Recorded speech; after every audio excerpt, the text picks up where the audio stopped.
quiet words you speak to yourself carry more weight than you have ever been told. Do the words we speak to ourselves really change the brain? Welcome to Sleepy Science. You have been harder on yourself today than almost anyone else around you was. The science of self-talk has been quietly rewriting what we know about belief, the body, and the mind. Tonight, 100 facts follow that science, and toward why some affirmations quietly make things worse, not better. Close your eyes and breathe deeply. You're where the voice inside softens its hold. Let your mind settle inside that softness. And now we begin. Do the words we speak to ourselves really change the brain? The answer, according to more than 2 decades of imaging research, is yes. And the mechanism begins with something your brain is doing right now. When you speak inwardly, your left hemisphere language networks activate. Broca's area and Wernicke's area fire in overlapping patterns nearly identical to external speech. A 2024 study published in Brain Sciences confirmed that your own voice has unique neural processing in the superior temporal sulcus that differs measurably from hearing others speak. What this means is that the words you direct toward yourself travel through circuits built specifically for self-reference, and those circuits reach far deeper into mood, memory, and arousal than casual speech ever does. Inside your skull, there is a continuous inner monologue. Research from the University of Toronto, published in 2020 in Nature Human Behavior, estimated that the average person experiences roughly 6,500 distinct thought units per day, many of them self-directed, many of them evaluative. What is less understood is how the quality of this monologue shapes the brain over time. Neuroscientists studying functional connectivity have found that positive self-talk and negative self-talk shift different neural networks. A 2021 study in Scientific Reports from Yonsei University found that positive self-respect and self-criticism altered reward networks and the default mode network in measurably distinct ways. The inner voice is not background noise. It is architecture. The prefrontal cortex, the brain region just behind your forehead, is involved in planning, decision-making, and the regulation of emotional responses. Research consistently shows that deliberate, calm inner speech activates this region, and when it activates, it modulates the amygdala, the brain's threat detection center. Imaging studies confirm that prefrontal activity exerts a top-down influence on amygdala reactivity. When you speak to yourself with intention, you are, in measurable terms, turning down the volume on the alarm. This is not metaphor.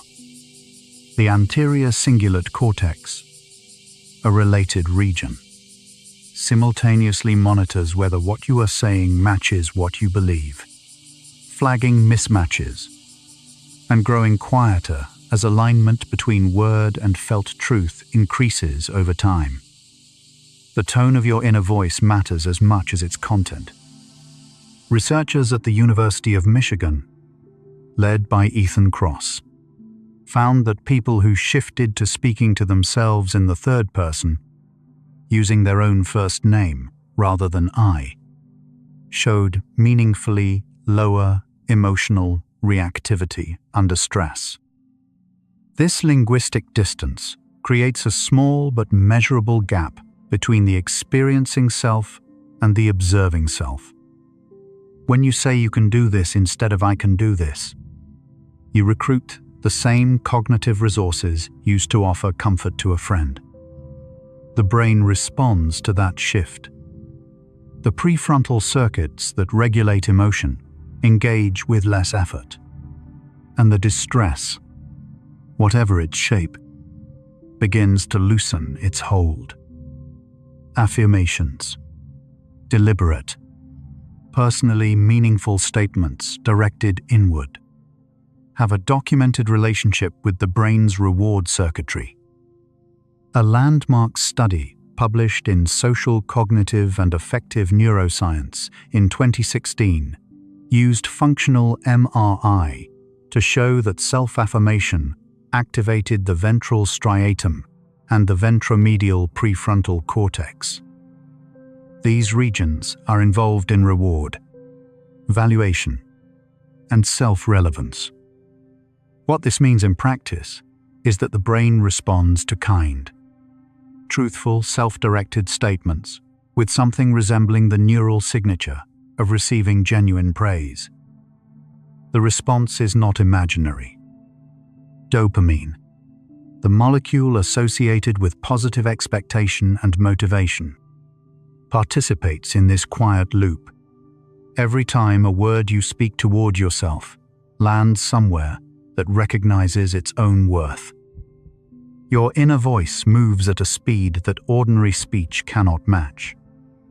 Research estimates that internal speech can process 4,000 words per minute, roughly 25 times faster than spoken language, which averages around 150 words per minute.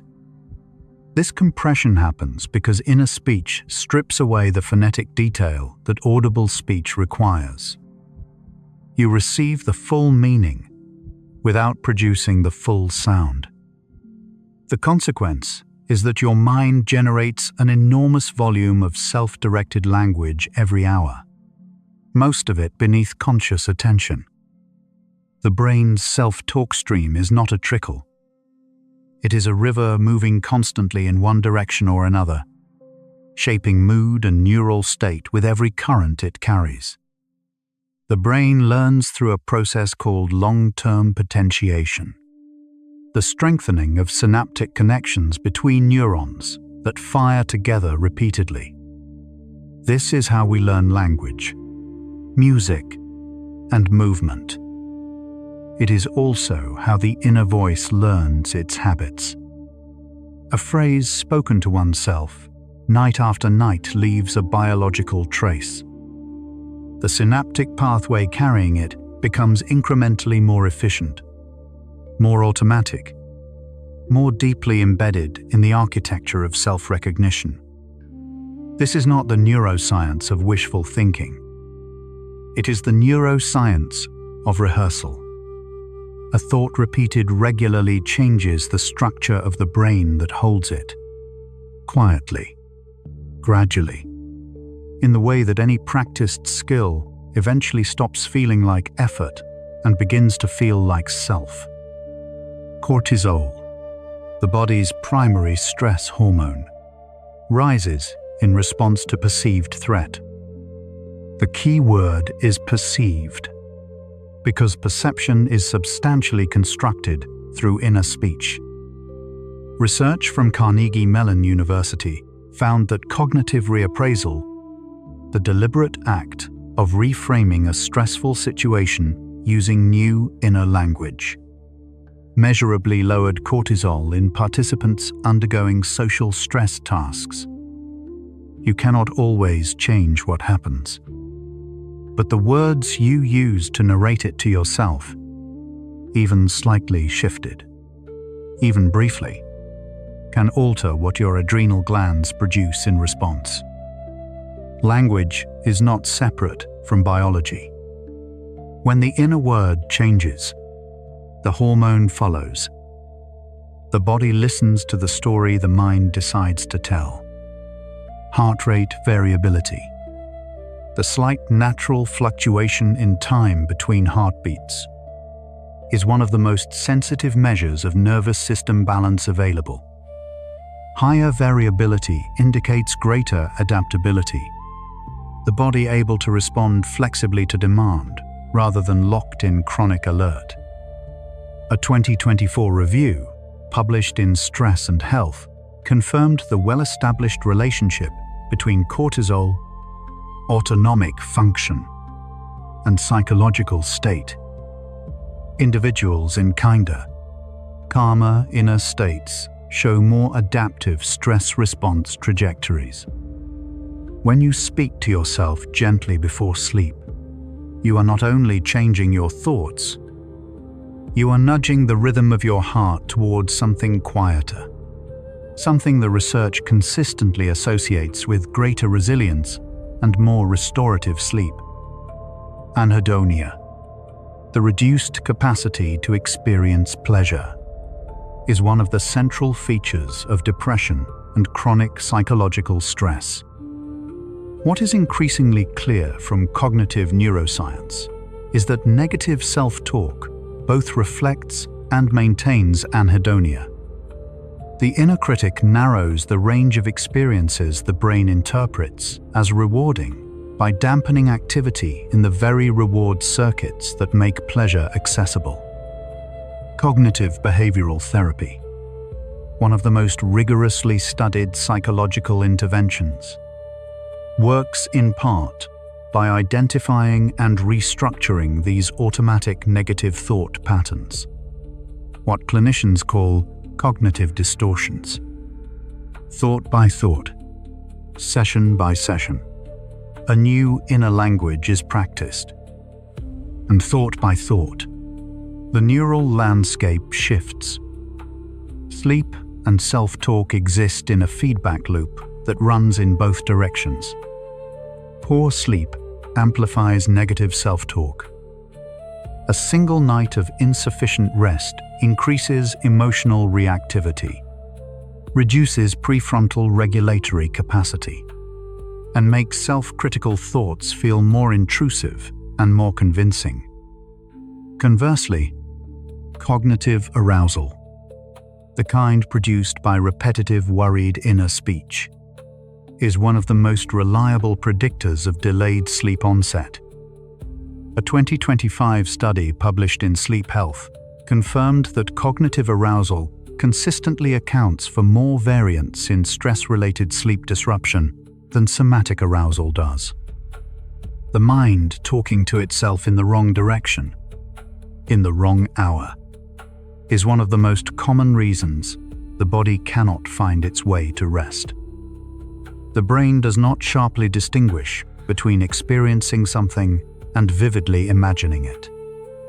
Mental imagery activates many of the same sensory and motor cortical regions as lived experience, a phenomenon well documented across decades of neuroscience research. Athletes use this deliberately.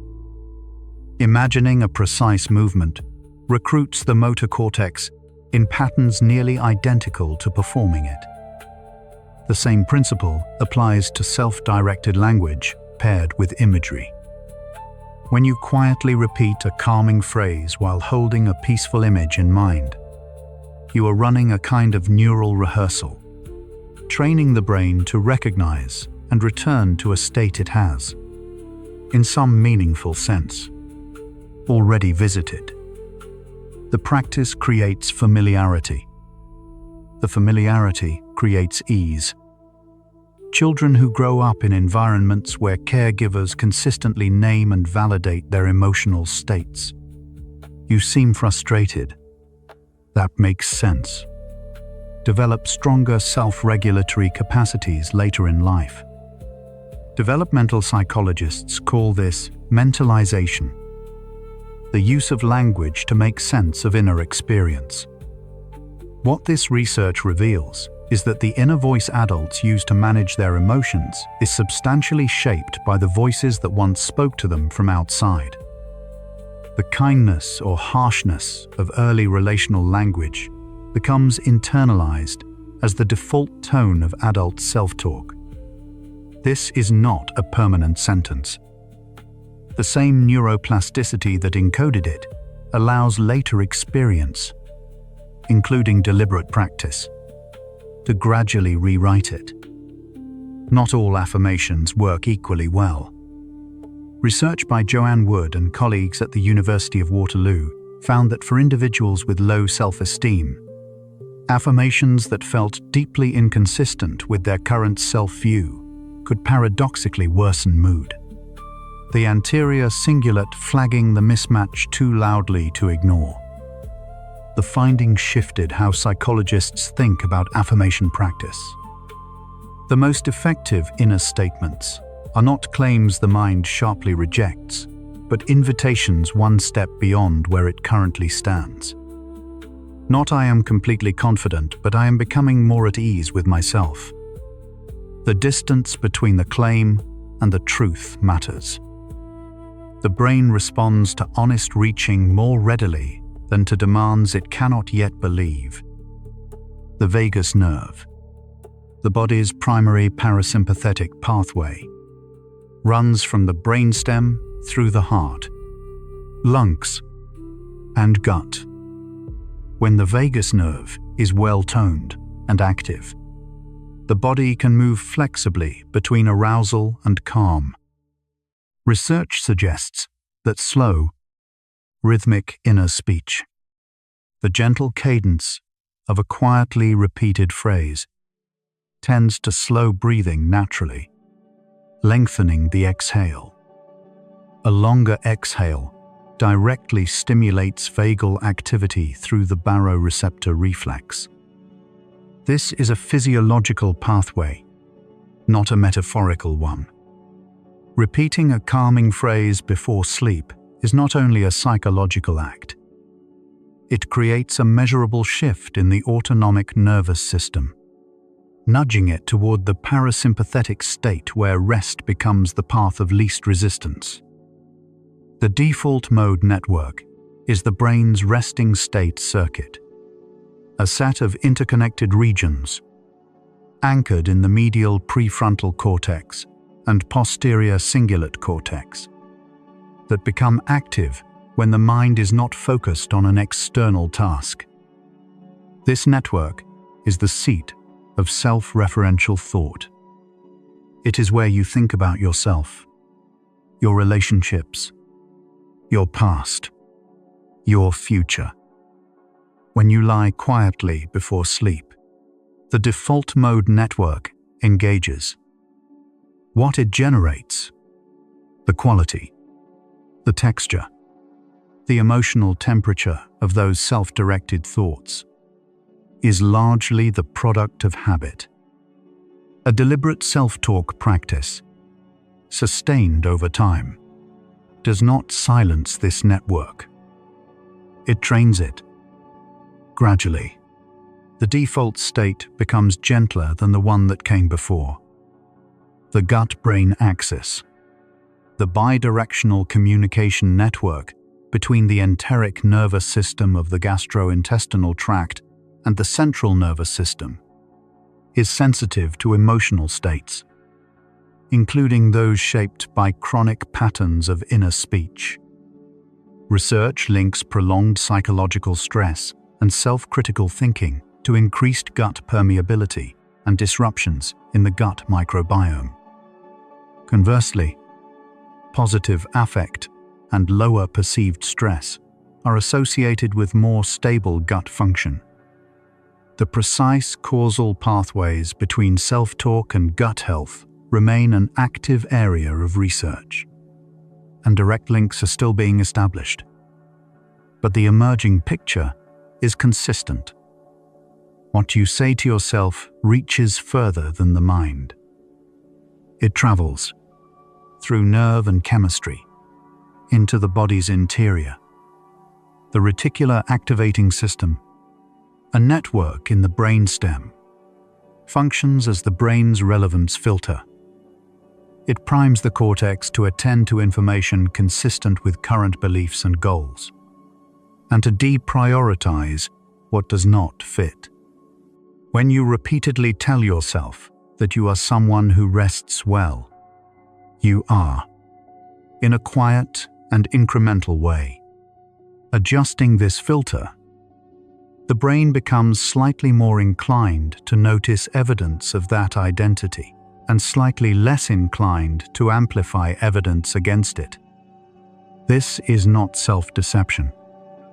It is the basic architecture of how belief shapes attention, a mechanism that runs continuously beneath awareness, reorganizing what the brain considers worth noticing in the world around it.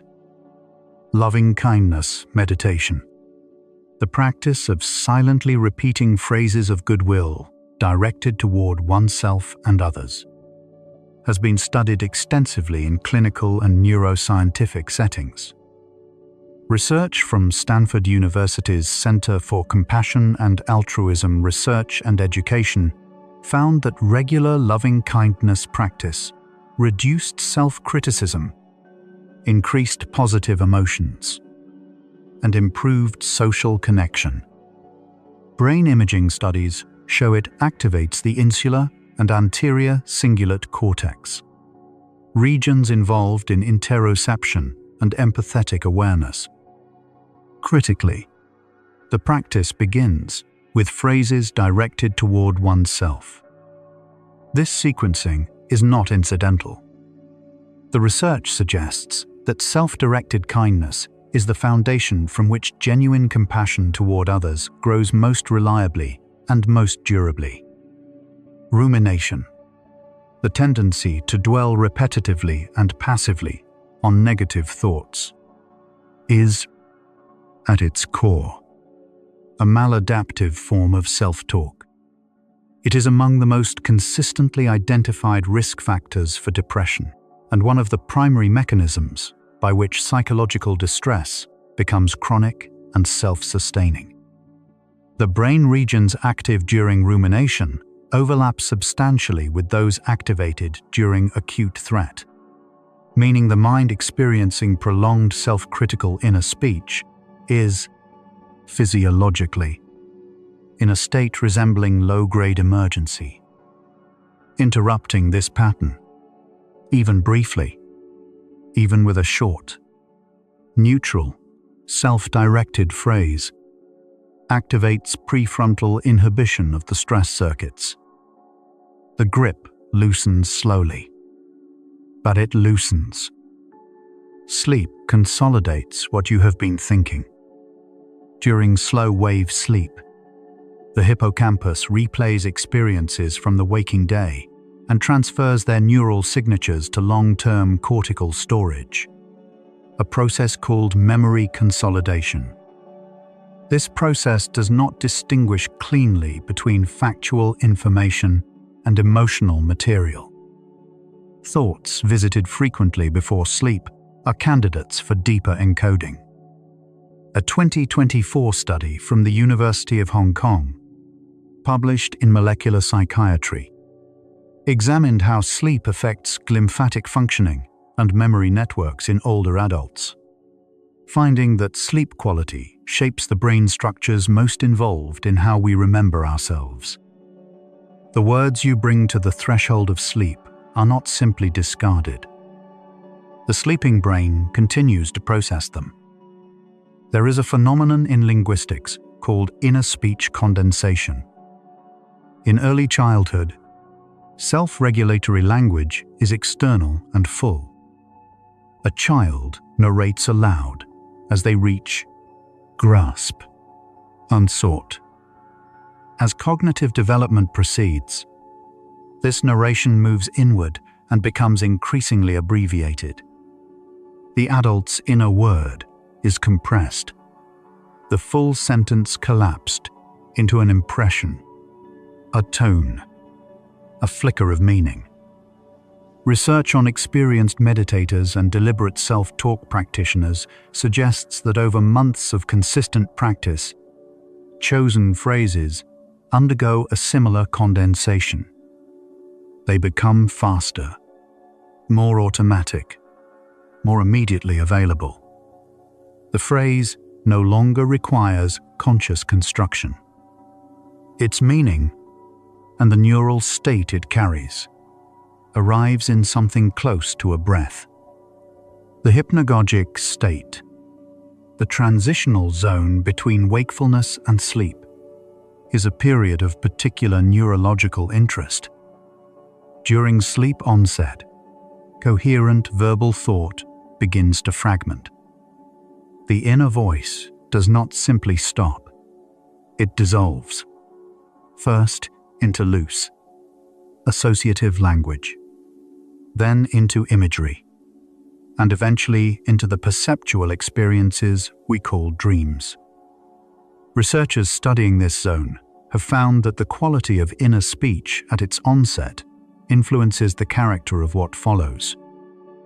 Establishing a calm, intentional inner monologue in the minutes before this fragmentation begins gives the dissolving mind a softer landscape to move through. The practice does not prevent the dissolution. It shapes what the dissolution moves toward.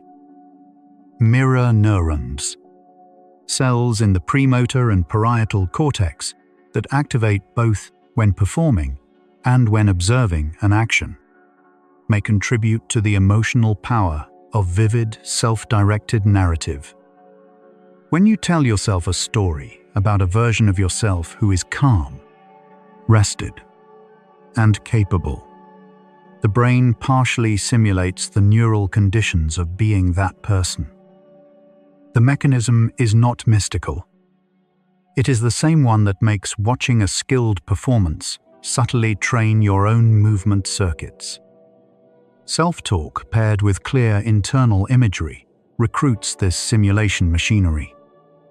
The story the mind rehearses becomes, in a small but measurable way, a practice effect on the self the story describes. Do the words we speak to ourselves really change the brain? 25 facts into the science. The answer has accumulated enough weight to carry itself. Every fact in this first arc points in the same direction. The inner voice is not a passive byproduct of thought. It is an active shaper of neural architecture, changing connectivity, modulating hormones, adjusting autonomic tone, and influencing what sleep the body moves toward. The mechanism of belief affecting heart rate and sleep is not a metaphor. It is a pathway built from language into neurotransmitter, from neurotransmitter into nerve, from nerve into the quiet rhythm of the body preparing to rest. The word you give yourself tonight is the beginning of that chain. Your body has been listening all this time, and your breathing has already begun to slow. A gentle subscribe helps another restless mind find this quiet space too. Let's take one breath together now, one sleepy soul at a time. Let's pause here and notice your body. As you breathe out slowly, appreciate each tiny cell inside. Trillions of organisms working in silence. Heart beating, lungs breathing, brain thinking, all without your command. Notice the gentle sensations on your skin, in your muscles, along your spine. You are a complete ecosystem, diverse, self-balancing. Now we continue.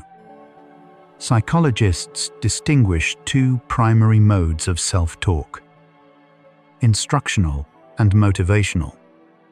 Instructional self-talk. Relax your shoulders. Slow the breath. Let that go. Direct specific physical or cognitive behaviors. Motivational self-talk. You handled hard things before. This moment will pass. Modulates emotional arousal and persistence. Research in sports psychology has shown that each mode is most effective in different contexts. Instructional talk improves technical precision in skill-based tasks, while motivational talk sustains endurance and effort in high-demand situations. At night, both have distinct roles. Instructional phrases can guide physical relaxation with quiet precision. Motivational ones can gently dissolve the psychological pressure that keeps the nervous system on watch when the body wants to rest.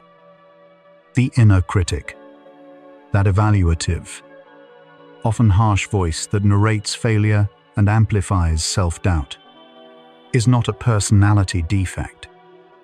It is a cognitive habit, a pattern of rapid, reflexive thought that bypasses deliberate reasoning and delivers its verdict before conscious evaluation catches up. Psychologists call these negative automatic thoughts, the core target of cognitive behavioral therapy. The inner critic is fast because it has been practiced. The neural pathway carrying it has been reinforced through repetition. And because it became automatic through practice, it can, through different practice, become less dominant, gradually. As the competing voice grows stronger, with every night it is given the chance to speak. Gratitude and self-talk intersect in measurable ways. When people reflect on what they value in their own lives using internal language, not simply listing items, but narrating them as genuinely meaningful, research documents increases in positive effect, improved sleep onset, and reduced pre-sleep cognitive arousal. A well-cited study published in Applied Psychology, Health and Well-Being found that participants who wrote about things to be grateful for before bed fell asleep faster and slept longer than those who wrote about completed tasks. The mechanism appears to involve reducing the mental load of unresolved concerns by shifting the inner voice toward what is already good, allowing the reviewing mind to find less that requires its vigilance tonight. The placebo effect, once dismissed as mere expectation, is now understood to involve real, measurable neurobiological mechanisms. When a person genuinely believes a treatment will help, the brain releases endogenous opioids, alters dopamine signaling, and modulates immune markers in ways that produce genuine physiological change. The belief itself, expressed through inner language and expectation, is the active ingredient. When you tell yourself before sleep that your body knows how to rest, you are not engaging in self-deception. You may be activating the very expectation-based mechanisms that make rest more accessible. The biology of belief runs through neural circuits that respond to what you tell them, without distinguishing sharply between received information and self-generated conviction. Research into expressive writing, pioneered by psychologist James Pennebaker in the 1980s, found that translating difficult emotional experiences into language, even briefly, over several days, improved immune function, reduced physician visits, and improved psychological well-being. The proposed mechanism involves converting unstructured emotional experience into a narrative form that regulatory systems can process more systematically. The night is already a natural window for this kind of quiet processing.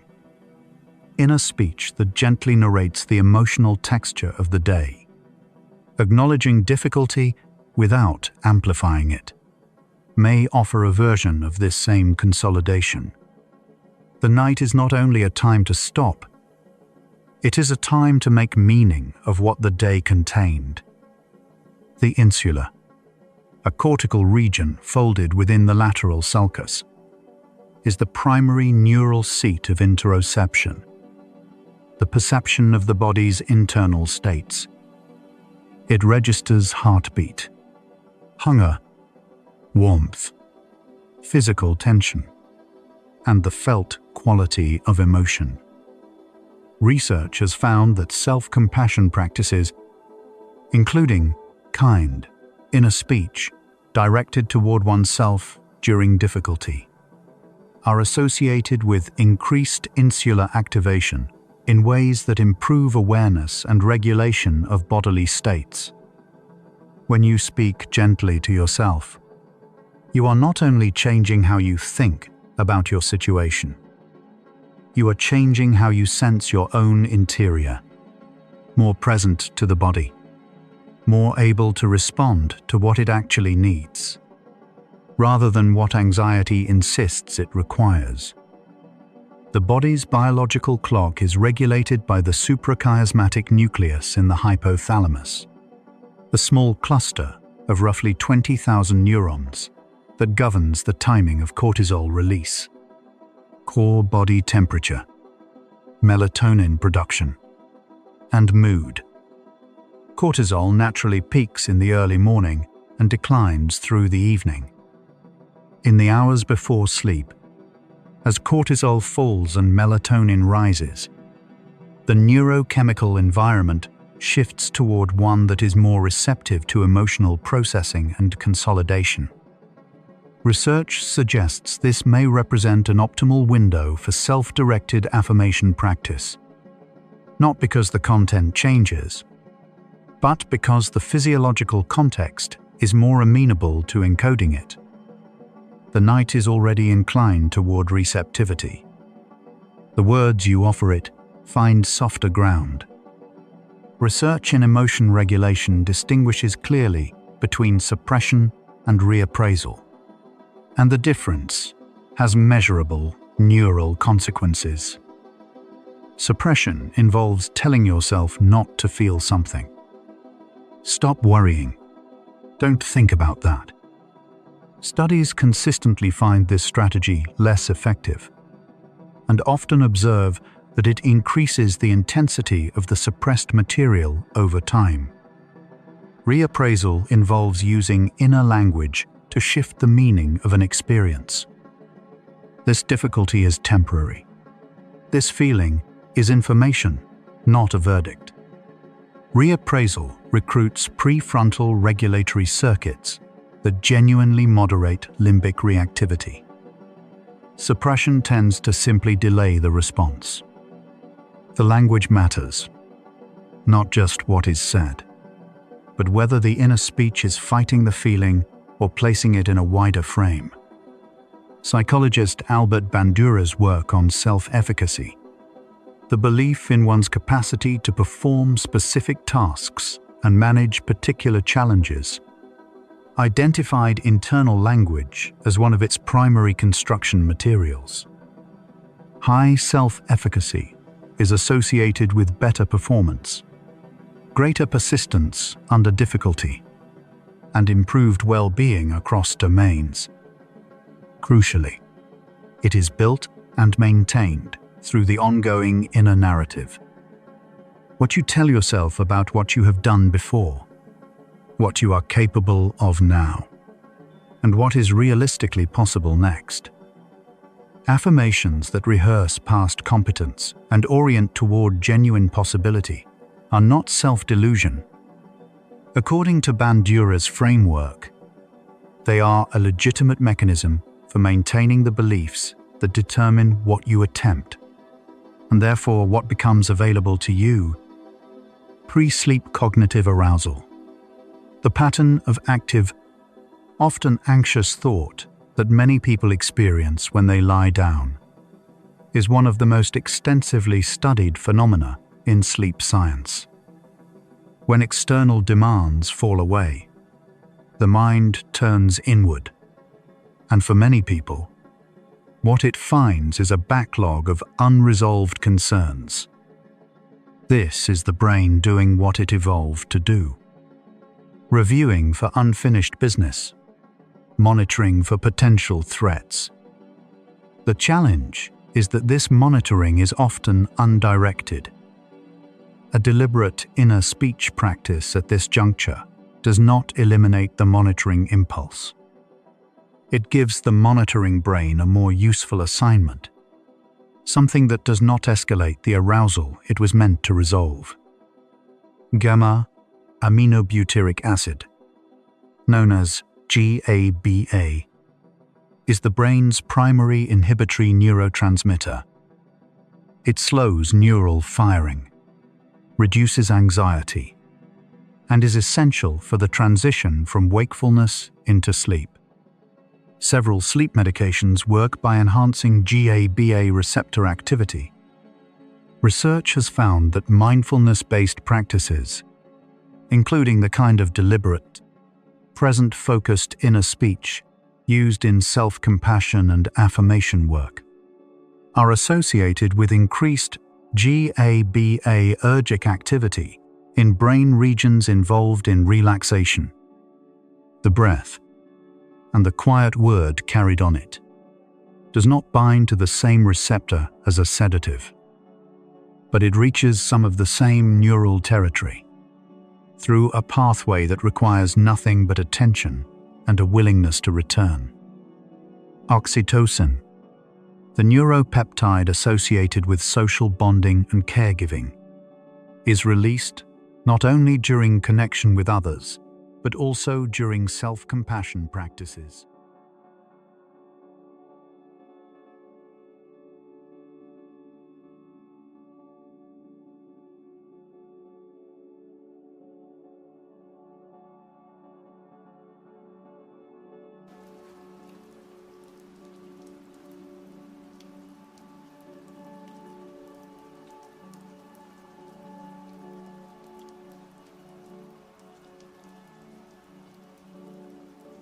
Relevant construct has found that treating oneself with the same warmth one would offer a struggling friend activates affiliative neural systems. Systems that involve oxytocin-mediated calming. This means that kind inner speech before sleep is not merely a cognitive intervention. It is, in neurochemical terms, a form of self-soothing that recruits circuits originally built for the comfort that another person's warmth provides. The nervous system does not fully interrogate the source of the comfort. It responds to the quality of the care. Psychologist Lisa Feldman Barrett's theory of constructed emotion proposes that the brain uses available language categories to build emotional experience in real time, and that people with richer emotional vocabularies construct more differentiated and more regulatable inner states. This research suggests that expanding the inner vocabulary for self-description is not merely a semantic exercise. When you move from "I feel bad" to "I feel a kind of tired sadness that comes from giving more than I receive today," you give the brain's regulatory systems more precise input. And more precise input produces more effective response. The word is not just a label. It is, in part, the experience it names. Organizational psychologist Amy Edmondson's research on psychological safety, the belief that one can speak without fear of judgment, has been applied primarily to workplace teams. Less discussed is its interior analog.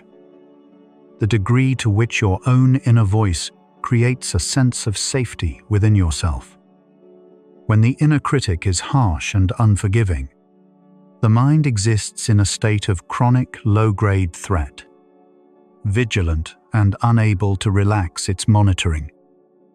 Deliberate self-talk that is warm, fair, and genuinely curious, rather than evaluative and catastrophizing, creates a different internal climate. It is, in the quietest possible terms, the difference between a mind that finds its way to rest and one that cannot. A 2025 review in Progress in Brain Research examined the impact of positive thinking and affirmation on synaptic architecture, finding that repeated, self-directed positive language influences the density and efficiency of connections in prefrontal and reward-related circuits. The effect sizes in individual studies are modest. Science is honest about that. but modest. Sustained effects, applied consistently over months, are not negligible. They are cumulative. They compound. The brain is not transformed in a single night of kind inner speech, but it is measurably different after many such nights. Slowly, incrementally, in the space between wakefulness and sleep, where the words chosen for oneself begin their long, gentle, biological work. The brain during sleep is not resting. It is engaged in active maintenance.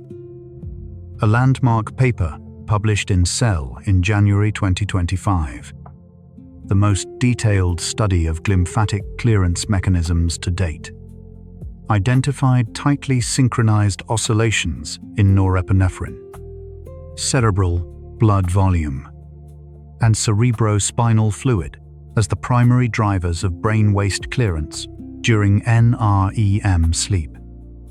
This glymphatic system, a perivascular network, first described in animals in 2012 and confirmed in human patients for the first time in late 2024, circulates cerebrospinal fluid through the brain, removing metabolic byproducts, including amyloid beta.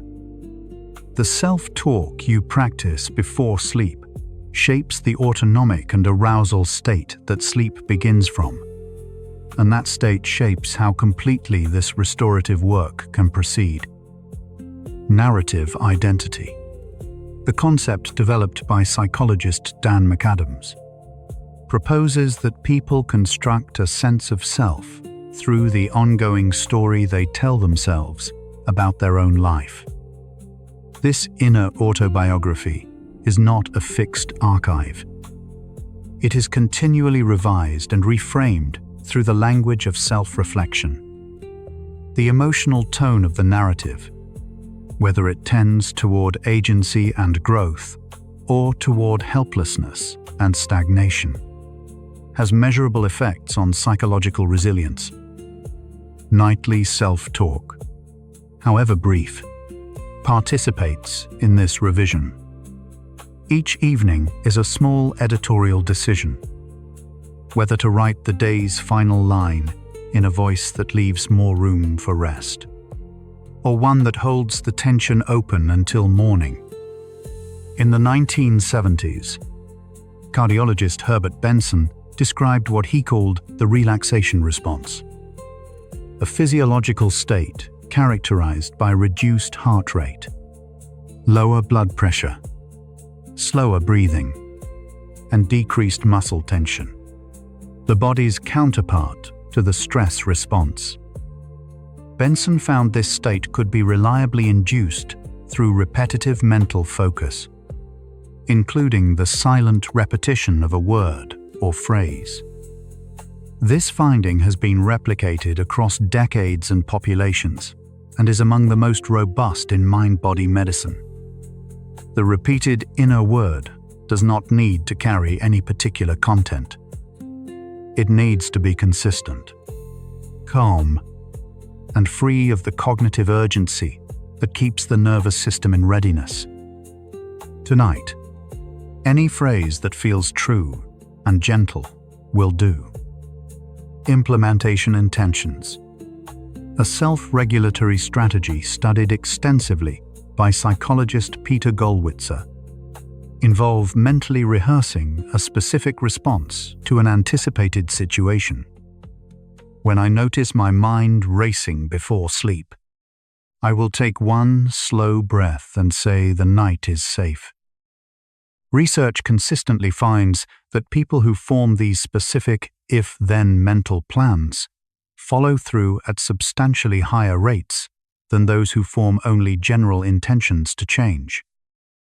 The mechanism is pre-programming.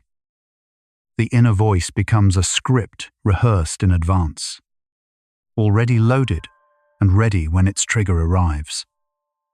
The words do not need to be invented in the moment of need. They are already there, already practiced, already familiar enough to take hold. neuroplasticity, the brain's capacity to reorganize, form new connections, and modify existing ones, is heightened during specific conditions. Focused attention, emotional salience, and the restorative phases of sleep.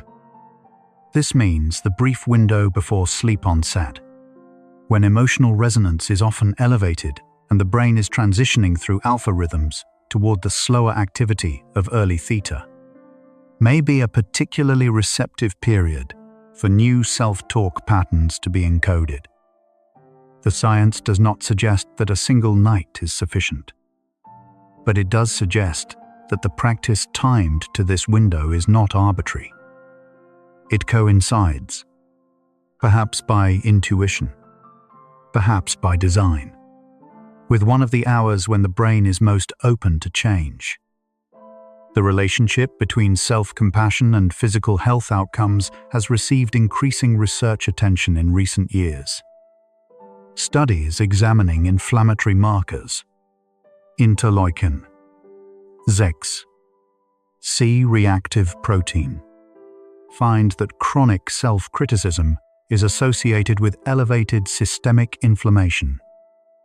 A 2024 cross-sectional study of 400 Japanese adults found that self-compassion was inversely associated with insomnia severity, and that this relationship was fully mediated by psychological need satisfaction. The body keeps a record of what the mind says about it, not metaphorically, but in the measurable chemistry of inflammation and sleep disruption. The kindness extended to oneself at night is not separate from the biology of the morning that follows it. Autobiographical memory is encoded with emotional tags, affective signatures that influence how easily a memory surfaces later. Memories associated with strong negative emotion tend to be more accessible than neutral ones, a feature of memory architecture shaped by evolutionary pressure toward threat-relevant recall. But this negativity bias is not immovable. Research on memory reconsolidation suggests that when a memory is retrieved and then re-encoded in a new emotional context, including through a shift in the inner language used to narrate it, its emotional signature can change. Self-talk that revisits a difficult experience with compassion and wider perspective, without denying what was hard, may, over time, soften what that memory carries back into quiet moments. The Zeigarnik effect, the tendency for the mind to keep unresolved tasks more accessible in working memory than completed ones, partially explains why pre-sleep rumination gravitates so reliably toward the unfinished. The brain is not being irrational. It is doing exactly what task management systems are designed to do. One evidence-based strategy for working with this tendency is the transfer of pending concerns to written form before sleep, moving them from inner speech to external record. A study from Baylor University found that writing a specific, concrete to-do list before bed significantly shortened sleep onset time compared to writing about tasks already completed. The act of writing tells the monitoring system it has been received. It can rest. Carol Dweck's research on growth mindset, the belief that abilities are developable rather than fixed, has identified inner speech as the primary medium through which mindset operates. Those with a growth orientation tend to interpret difficulty through self-directed language that emphasizes effort, learning, and process. I haven't found the right approach yet. Those with a fixed mindset interpret the same difficulty as evidence of permanent limitation. I can't do this. The research shows that mindset itself is malleable, including through deliberate, sustained practice of process-oriented inner language. The word yet is not a small addition. Neuroscience suggests it creates a genuinely different neural opening in the circuit that registers what is still possible. Halfway through this quiet journey, it is worth returning to the question that brought us here. Do the words we speak to ourselves really change the brain? 50 facts in. The answer is no longer hypothetical. Every neurotransmitter mentioned tonight, every hormonal shift, every synaptic pattern, every study of sleep and self-compassion and inner speech points toward the same conclusion. Quietly, without drama, with the patient accumulation of evidence that real science produces. The inner voice is not separate from the brain. It is something the brain does, and what it does with the words you give it, night after night, is slowly and measurably become them. You are shaping yourself, right now, in the softest possible way. And imagine, even when everything seems empty, space is always full of waves, vibrations, invisible energy.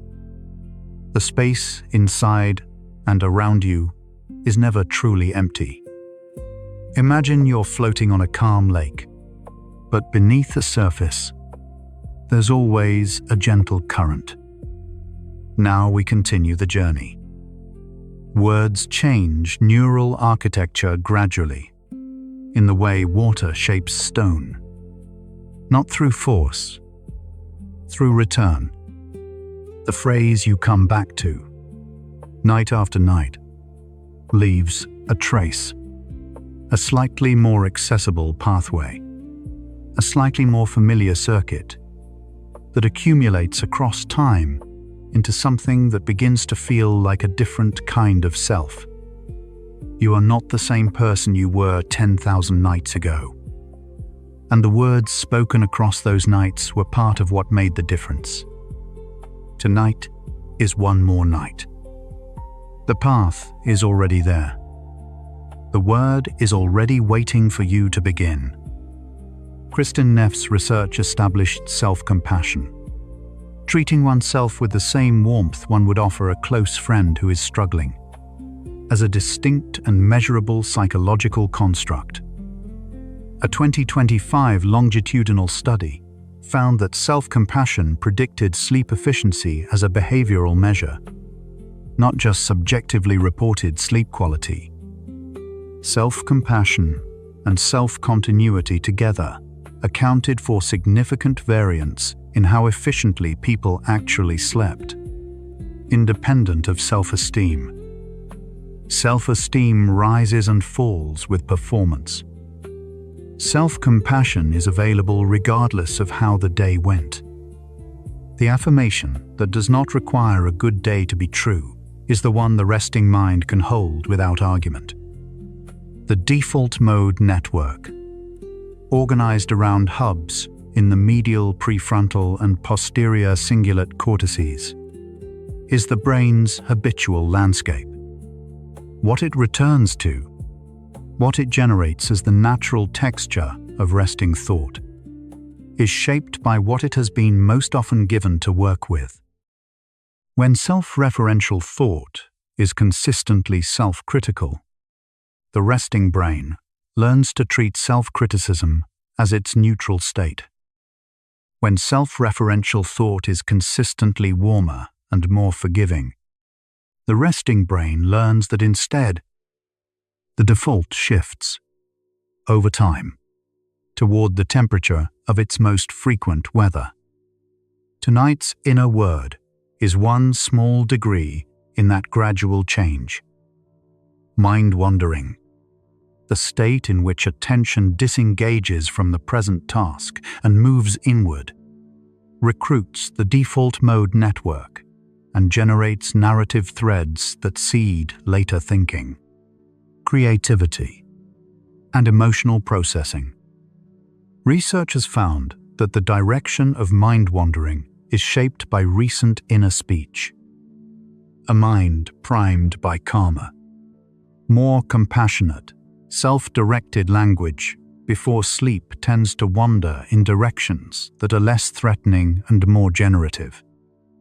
The words you offer yourself in the minutes before drifting become the landscape your wandering moves through. The practice does not prevent the wandering. It changes where the wandering goes. Breathing and inner speech share a natural rhythm. The cadence of deliberately repeated inner phrases. Pause, phrase, pose, tends to lengthen the respiratory cycle without conscious effort. A longer exhale stimulates the parasympathetic nervous system through the baroreceptor reflex. Research examining contemplative prayer and slow rhythmic chanting has found measurable reductions in sympathetic arousal and improvements in heart rate variability associated with their pacing. The mechanism is respiratory, not mystical. A quietly repeated phrase, even in complete inner silence, can access this same physiological pathway if it is unhurried enough and sincere enough and allowed to find its own breath. Emotional labeling, putting a name to what is felt, rather than only experiencing it, has been shown in functional imaging studies to reduce amygdala activation. The act of describing an emotion recruits lateral prefrontal regions that exert inhibitory influence on limbic reactivity. This is the neural basis of the therapeutic instruction, sometimes phrased as "name it to tame it." When pre-sleep self-talk includes simple, honest acknowledgement, "I feel tired and a little anxious tonight," and that makes sense. The brain begins processing the emotion rather than merely sustaining it. Language, offered gently toward oneself, transforms feeling into something that can be set down. The phrase, "I am," is among the most neurologically loaded constructions in inner speech. Research on self-concept, the organized system of beliefs a person holds about themselves, has found that "I am" statements recruit self-referential processing networks with particular efficiency. These networks evaluate incoming information for consistency with existing self-belief, and they are biased toward consistency. A stated belief does not instantly become true, but it enters a system that is actively searching for evidence to evaluate it. With repetition, the brain becomes, quietly, a slightly more diligent collector of evidence for what it has been told about itself. Sleep deprivation and poor self-talk exist in a mutually reinforcing cycle that runs in both directions. Insufficient sleep increases the negativity and emotional intensity of inner criticism, narrows cognitive flexibility, and reduces the capacity for the reappraisal strategies that would otherwise moderate distress. This is the loop from the upstream direction. Sleep is not only shaped by what you tell yourself, it shapes what you are able to tell yourself the following day. Protecting sleep protects the inner voice. Protecting the inner voice, as best one can tonight, is one of the most direct available contributions to the quality of tomorrow's sleep. Barbara Fredrickson's broaden and build theory of positive emotions proposes that positive emotional states expand the range of thoughts, actions, and perspectives available in the moment, while negative emotional states narrow this range toward immediate survival-relevant options. Research has found that even mild positive affect before sleep may broaden the cognitive and associative resources available to the resting brain. Positive emotion before sleep is not indulgence. It is, in a measurable neurological sense, an expansion of what the mind has access to as it moves through the night, including the neural flexibility associated with restorative, high-quality sleep. Language has directionality built into it, an orientation implied by its content. Self-talk that moves backward, toward regret and what cannot be changed, activates different neural circuits from self-talk that moves forward, toward intention and what is still possible. Future-oriented inner language. Tomorrow I will try again. This night is itself a beginning. Recruits prefrontal planning circuits and reduces the emotional weight of past experience without denying it. It simply places the weight of attention somewhere that allows the body to exhale. The night, when you let it be, is always already oriented forward. The inner speech that finds rest tends to follow its direction. Predictive coding, the framework describing how the brain generates and updates models of what is about to happen, applies to self-belief as much as to sensory perception. What we experience as perception is substantially prediction, revised by incoming data. The self-talk you sustain shapes what the brain predicts about your own capacity for rest and what sleep feels like when it arrives. A mind told, consistently, that sleep is safe and the body knows how to rest gradually builds that prediction into its baseline model. A brain that predicts rest, research suggests, finds it more readily than one that predicts struggle. The anterior cingulate cortex monitors discrepancy between what is said and what is believed. This is why affirmations that feel false produce a faint internal friction, the region noting the mismatch and flagging it for attention. But this same area habituates to signals repeated without threat. As a phrase is returned to honestly, over time, and as evidence accumulates, the signal of mismatch diminishes. The brain does not require full belief at the start. It asks only that you keep returning with genuine intention, and that honesty keeps the inner word close enough to the truth to be worth saying. Melatonin, released by the pineal gland as darkness deepens, is suppressed by cortisol and by physiological arousal that accompanies unresolved psychological stress. When deliberate, calming self-talk genuinely reduces the arousal state, slowing the breath, softening the inner critic, replacing vigilance with permission. It creates the interior conditions that melatonin requires to rise naturally. You cannot manufacture the hormone through will, but you can stop generating the conditions that suppress it. The body's movement towards sleep is already underway as the night deepens. What the inner voice does, at its most useful, is simply stop adding resistance to a process that has been trying to begin. Sleep identity, the self-concept a person holds about themselves as a sleeper, has measurable effects on sleep behavior independent of actual history. Research has found that people who identify as good sleepers approach the night with less anticipatory anxiety and report better sleep quality than those who identify as chronic insomniacs, even when objective parameters are similar. Belief shapes the nervous system state that sleep begins from. The phrase "I am someone who can rest" is not a claim that bypasses reality.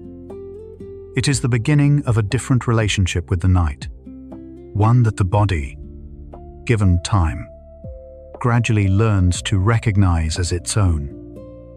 Emotional regulation tends to improve with age, and research consistently finds that this improvement is partly linguistic.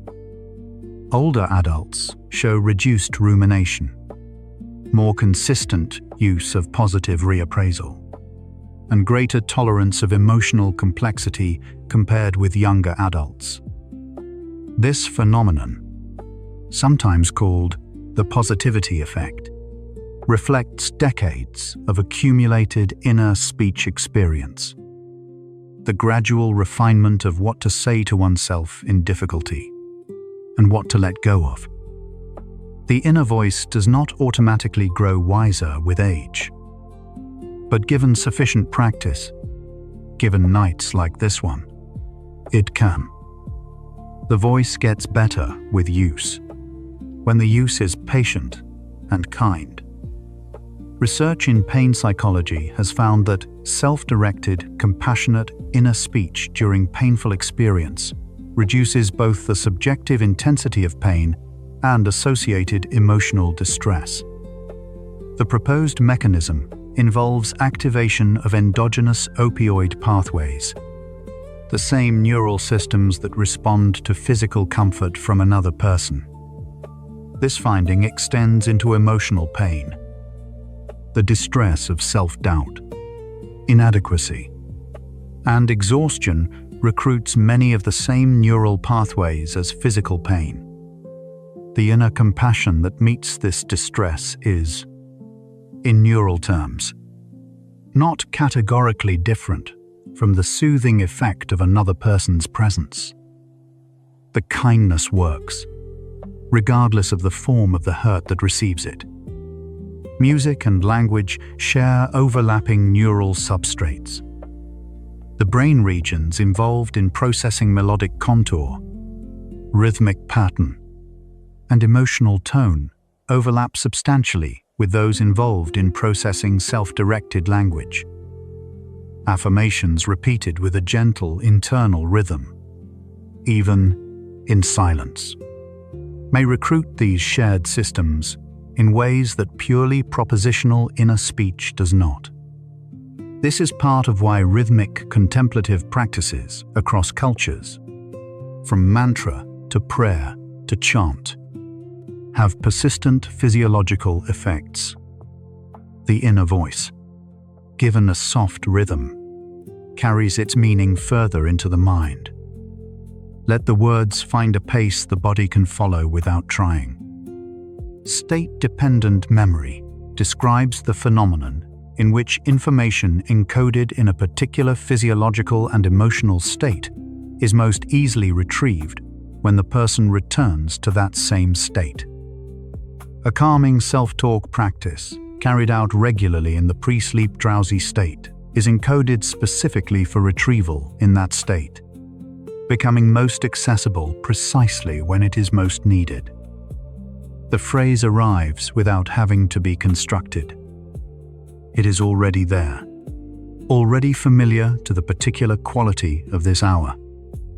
The practice, done in the right time and with patient repetition, encodes itself into the exact moment where it will be of most use. The observer effect in inner experience, the way that noticing a thought changes the thought, is well documented in contemplative research and increasingly in cognitive neuroscience. When inner speech becomes deliberate, when you step back from the automatic monologue and choose what to say, you activate a metacognitive layer associated with the lateral prefrontal cortex. This layer is the neural seat of self-regulation. Noticing the inner voice is already a form of changing it. You do not have to fix anything tonight.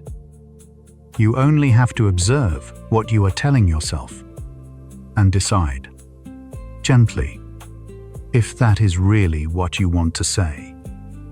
Habituation, the progressive reduction in neural response to a stimulus, repeatedly encountered without consequence, applies to the anxious inner voice as much as to any sensory input. The intrusive thought that arrives with urgency loses some of that urgency each time it is met with calm acknowledgement rather than alarm. Acceptance-based approaches in cognitive therapy deliberately cultivate this habituation, making space for difficult thoughts, observing them with curiosity rather than resistance, allowing them to pass. What diminishes the inner critic is not a counterattack. It is the patient practice of meeting it with something that does not give it the escalation it requires to stay loud. The quality of a person's inner dialogue is substantially shaped by the quality of their earliest relationships. People who experienced consistently warm, responsive caregiving tend to carry inner voices that reflect similar qualities. Those who experienced harsh or inconsistent early environments often carry an internalized version of that harshness. But this is not a fixed inheritance. The same neuroplasticity that allowed early relational experience to shape the inner voice allows later deliberate practice, therapy, self-compassion training, sustained inner speech work to reshape it. The brain remains open to revision across the lifespan. The conversation inside you is never concluded. It is always, in some sense, still in progress. Standard sleep hygiene recommendations include consistent sleep-wake timing, a cool and dark environment, and avoidance of screens and stimulants before bed. Less commonly discussed as a component of sleep hygiene is the quality of the inner environment, the texture of thought that occupies the final waking hour. Research increasingly suggests that the mind brought to the threshold of sleep influences the sleep obtained. Interior hygiene, the care taken with inner speech in the hours before rest, deserves the same attention as any environmental factor. It is the last context the waking brain inhabits before handing over to the sleeping one. The sense of self is not a location. It is a process, a dynamic, moment-to-moment construction assembled from sensory input, memory, social context, and inner speech. There is no single region of the brain where the self resides. It is distributed across a network that is constantly updating its model. This has a quietly reassuring implication. The self that spoke harshly to you today is not a permanent verdict. It is one output of a process that is already generating its next version. Tonight, with a slightly different inner word, a slightly different version begins. The self is always quietly in the middle of becoming something. Setting a gentle intention before sleep, a simple, honest inner statement about how one wishes to meet the day that follows, has been associated in research with improved morning mood and greater sense of purposefulness upon waking. The sleeping brain does not simply archive the past.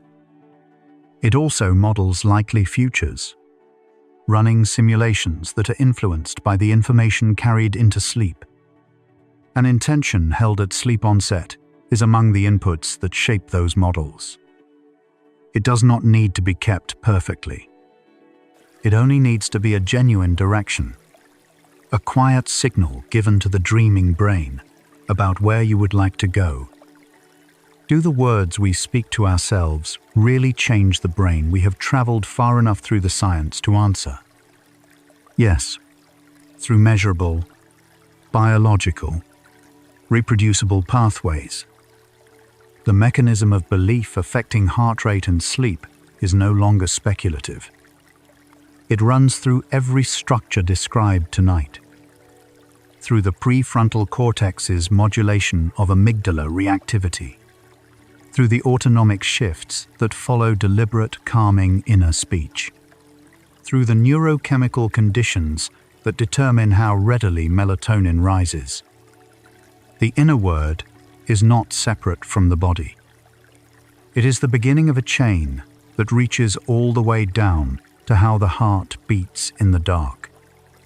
You might be feeling tired now. That's perfectly fine. Breathe slowly. Feel the cycles. Spacecraft orbit Earth. Earth orbits the Sun. The Sun orbits the center of the Milky Way. All are circles, with cycles, endless orbits. Like your breath. Inhale. Exhale. Inhale. Exhale. A small cycle within the vast universe. You are also part of that eternal movement. You don't need to hold on to anything. Let everything unfold in its perfect order, like planets silently rotating in their orbits. Unhurried, unresisting, simply existing. We're almost there now. The night is a long permission. Nothing needs to be resolved before morning. The brain that has been working since you opened your eyes is allowed. Now, to stop. The inner voice that has been narrating and evaluating and planning is allowed. Now, to soften. Nothing has to be decided. The only work left is the quiet work of rest. Research has found that simply noticing the breath, without attempting to change it, already begins to slow it. Attention itself is calming. The same is true of noticing the inner voice with curiosity rather than judgment. The moment you become aware of what it is saying without reacting to it, its urgency begins to diminish. You are already doing this. Simply by listening tonight, something has already quieted. The nervous system has two primary modes. One is oriented toward readiness and response. The other is oriented toward rest and repair. Nighttime is the body's natural invitation toward the second. Every organ is already slowing, cooling, withdrawing from the demands of the day. The inner voice, when it chooses to move in the same direction, travels with something that is already underway. You are not working against anything tonight. You are following what the body already knows. Self-compassion is not weakness. Every study that has examined its relationship to resilience, honesty, and interpersonal warmth has found the opposite. People with higher self-compassion respond to failure with greater honesty, greater persistence, and greater consideration for others, not less. The kind inner word is not indulgence. It is the most practically useful thing you can offer the brain that will have to meet tomorrow. Sleep is not passive. It is the most intensive maintenance period available to the brain. The glymphatic system, a perivascular waste clearance network whose function in humans was confirmed for the first time in late 2024, becomes active primarily during deep NREM sleep. The more completely the body is released from tension and arousal, the more completely this clearing work can proceed. Rest, fully offered, is a gift given to every cell. The thought that feels most urgent before sleep is rarely the most important. The urgency is a feeling, not a fact. The tired brain amplifies threat and narrows toward unresolved concerns. That is its design. A gentle inner word. This can wait until morning. is not avoidance. It is an accurate assessment. Most things can. The night is long and unhurried and asking nothing of you right now. Neurons that fire together, wire together. Every return to a calm, honest phrase before sleep strengthens the pathway carrying it. A little more efficient each time. A little more automatic. A little more available the next night it is needed. The word does not need to feel powerful. It only needs to be repeated. Repetition is how the brain learns anything, including how to let the day go. Your body temperature is already dropping. Your heart rate has already slowed from what it was this morning. Your breathing is already deeper than it was an hour ago. These are not things you do. They are things that happen when you stop preventing them. Rest is not something you achieve. It is something you allow. And you are already closer to it than the thinking mind believes. The amygdala, the brain's threat detection system, is quieted by sleep, by slow breathing, and by the presence of a reassuring internal voice. The neural distinction between receiving reassurance from another person and providing it to oneself is smaller than intuition suggests. Both activate overlapping calming circuits. Tonight, you are your own reassurance. That is not a small thing. It is precisely what the amygdala requires to stand down. Memory consolidation during sleep is selective. The sleeping brain prioritizes what carried emotional weight during the day. When the final waking hour is filled with a genuinely kind inner word, something honest and warm, you give the consolidating brain something worth keeping. The memories, accompanied by a sense of peace, tend to settle more softly and disturb less on their way back up. The future has not arrived yet. Whatever tomorrow carries, it is not here. The worries your inner voice rehearses tonight are predictions, well-intentioned, often inaccurate, and borrowing energy from rest that cannot be replaced. Tomorrow can be met tomorrow. Tonight there is only the breath, and the word you choose to give the breath, and the dark that holds both without asking anything more.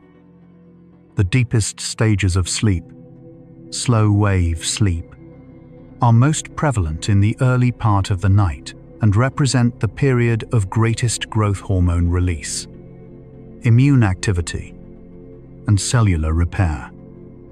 Reaching this depth requires the nervous system to complete the earlier, lighter transitions without interruption.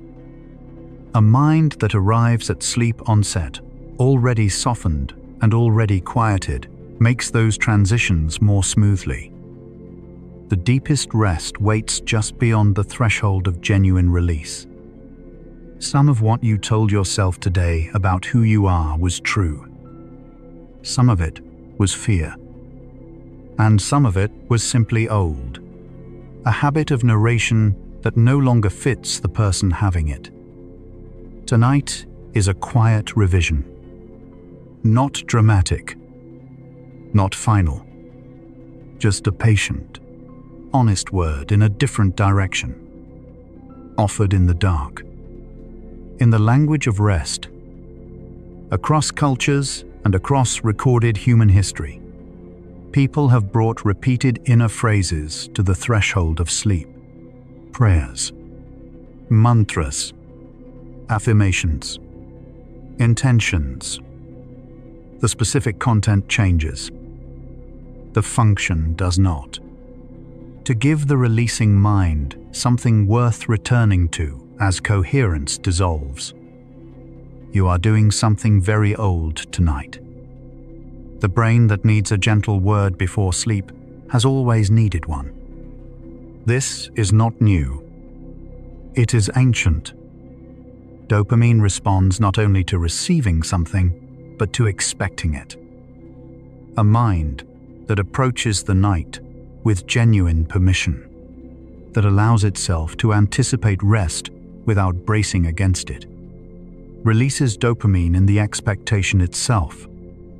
The inner word that says, "The night is safe and I am allowed to rest," is not performance. It is the beginning of a neurochemical welcome that the body has been waiting to receive. The brain, just before sleep, is in a state of heightened consolidation readiness. What arrives at that threshold becomes part of what the sleeping brain has to work with across the next several hours. The night is not wasted on rest. It is working, in the dark, in the silence, with the material you provided at the edge of waking.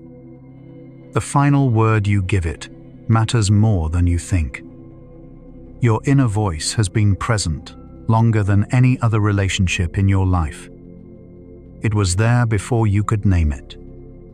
It will still be there when every other voice has gone quiet.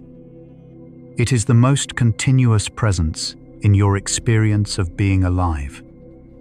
It deserves, occasionally, a small portion of the gentleness you extend to others without hesitation. Not perfectly, not all at once, just tonight. There is no perfect affirmation. There is only the honest one, the phrase that meets you where you actually are, without requiring you to feel better than you feel or believe more than you believe. The practice is not about performing a state. It is about returning, gently and without judgment, to a voice inside that is willing to be kind, even when kindness is difficult to locate. The brain enters its most restorative work when the body is released from tension and the mind is released from urgency. You have done what could be done today. What remains belongs to the night, and the night belongs to the biology that has been waiting, without complaint or impatience, all day for this exact permission to begin its work. Every system in your body is already moving toward rest. The temperature is dropping. The melatonin is rising. The organs are settling into their nighttime rhythm. The brain is dimming one function at a time. All of this is happening without effort from you. Your only remaining task is to stop asking it to wait any longer. The body has been ready. It has been waiting for you to arrive. The kindest thing the inner voice can say at the end of the day is not a summary of what went wrong. It is not a plan for tomorrow. It is not a verdict on how you performed. It is a very simple permission. You are allowed to rest now. Not because you earned it or finished everything perfectly. Simply because rest is what the night is for. And tonight the night is yours. The words you say to yourself before sleep are the last words the waking mind will hear until morning. They carry more weight than words spoken at noon.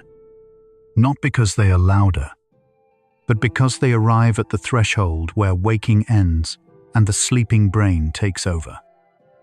What you leave at that threshold becomes, in some small way, what the night is built from.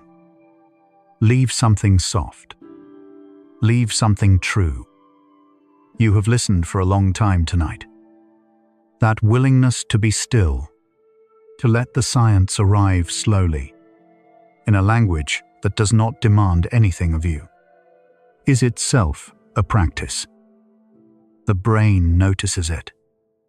The body notices it. Something in you that needed permission has been quietly receiving it, fact by fact, through the gentlest available door. One finding returns across the research, in different forms and different methods. The inner voice is not fixed. It changes. It learns. People who practice speaking to themselves with more patience and less judgment become, over time, measurably different in how their brains respond to stress and to the quiet dark at the end of the day. You are not locked in. The voice inside is learning something new, even now. Do the words we speak to ourselves really change the brain 100 facts later?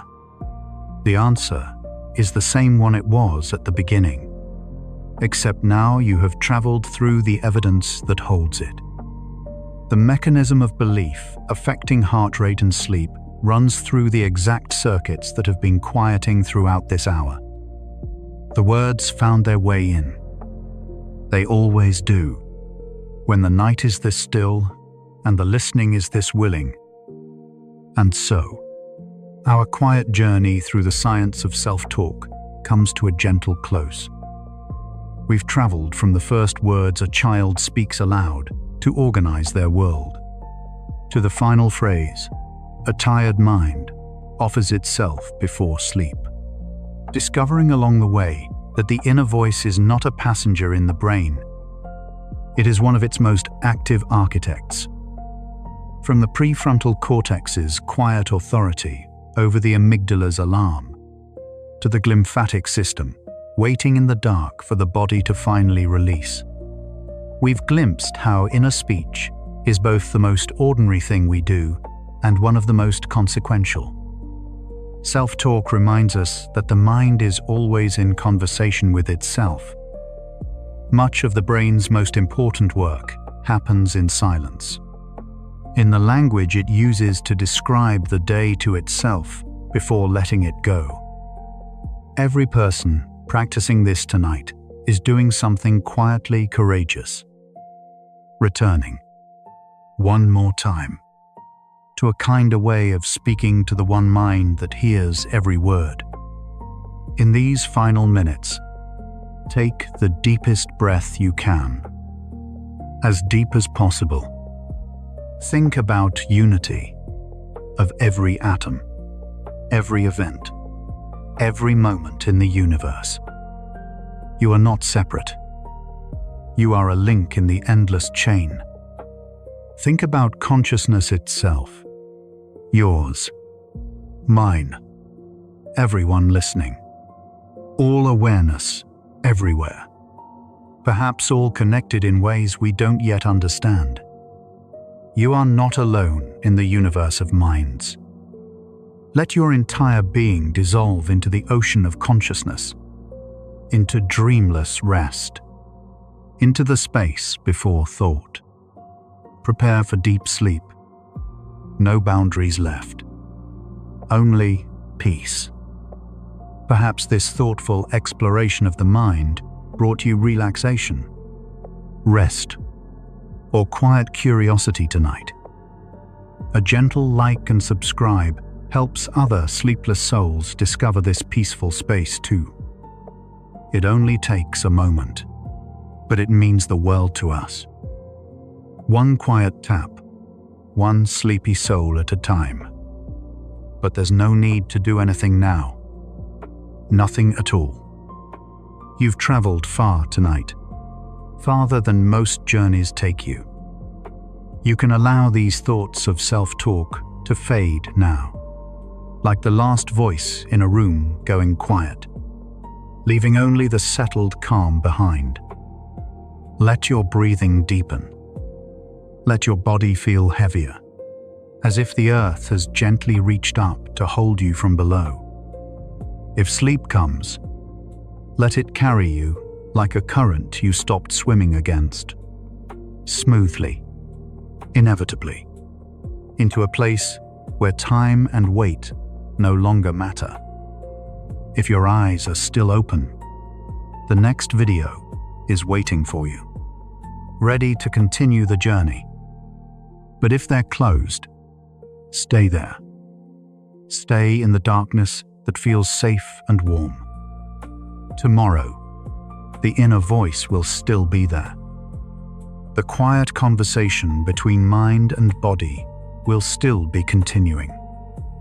But tonight belongs to stillness. Rest well, quiet mind. And remember, the kindest word you can offer yourself is simply this: enough. You have done enough. You are enough. Tonight, that is everything. Fall asleep to gentle facts. Where science meets sleep. Dream deeper with bedtime science. Relax, listen, and drift into sleep. Good night.